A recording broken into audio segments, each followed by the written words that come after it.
Start. Hello বন্ধুরা, আমরা আবার এসে গেছি নতুন রান্না নিয়ে।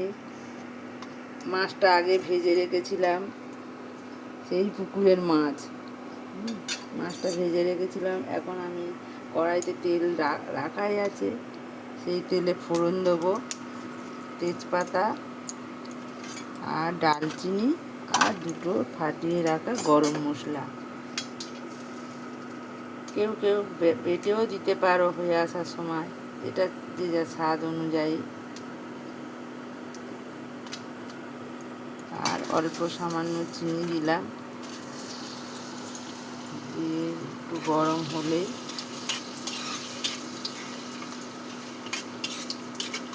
চিনিটা গলতে আরম্ভ দিয়েছে। চিনিটা আগে দেওয়ার কারণ, যারা হালকা মশলা খায় তাদেরও ওই মশলায় কালারটা আসবে। অনেকে কালার পছন্দ করে, তো এই জন্য তেলের ওপর চিনিটা দেওয়া।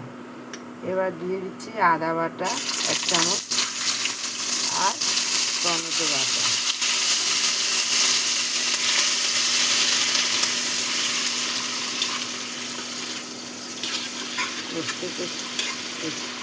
আগে থাকতে লঙ্কা, হলুদ গুঁড়ো, লঙ্কা গুঁড়ো একটু গুলে রেখে দিলে বাটা মশলার মতন স্বাদ লাগবে। গুঁড়ো মশলার স্বাদ আলাদা, বাটা মশলার স্বাদ আলাদা তরকারিগুলো। ওই গুঁড়ো মশলা, বাজারের গুঁড়ো মশলা যদি একটু ভিজিয়ে রেখে দাও, তাহলে বাটা মশলার মতো স্বাদ পাবে। আপনারা করে দেখতে পারেন।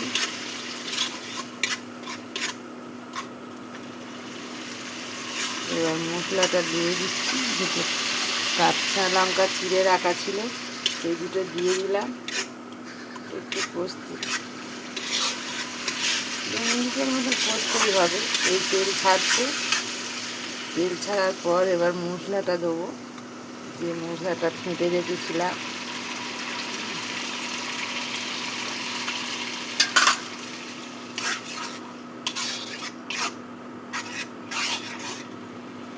একটু হিট বাড়িয়ে দিলাম, কম হিটে করবেন, তবে কালারটা খুব সুন্দর আসবে। আর আমাদের বাইরের যতক্ষণ কষছি, বাইরের প্রকৃতির দৃশ্য দেখে কিন্তু এই রান্নাঘর থেকে দেখা যায়। আর আজকে আমি আর আমার হাজব্যান্ড আসেনি, আমার ছোটো বৌমা এসছে। সেও নাচছে, একেও রান্না শেখাচ্ছি, এও ভালো পারে।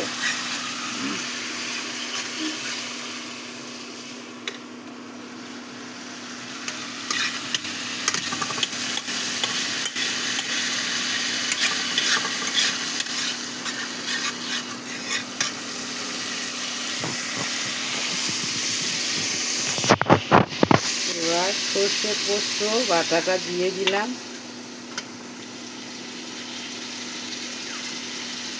সর্ষে পোস্ত বাটাটা দিয়ে 1 মিনিট কষে জল ঢেলে দেব।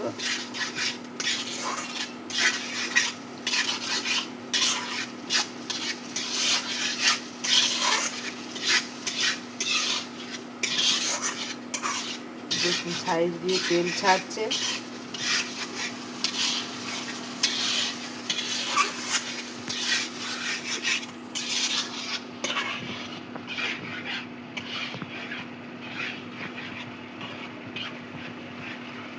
এবার জল ঢেলে দেবো, তেল ছাড়ছে যেহেতু।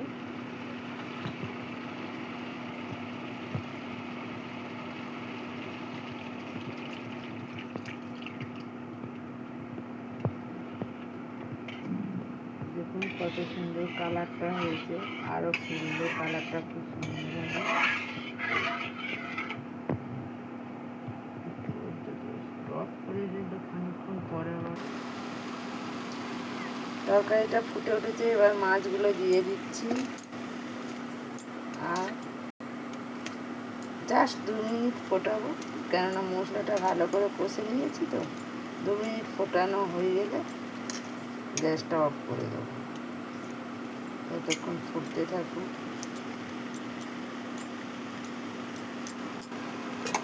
ঢাকা দিয়ে দেবো।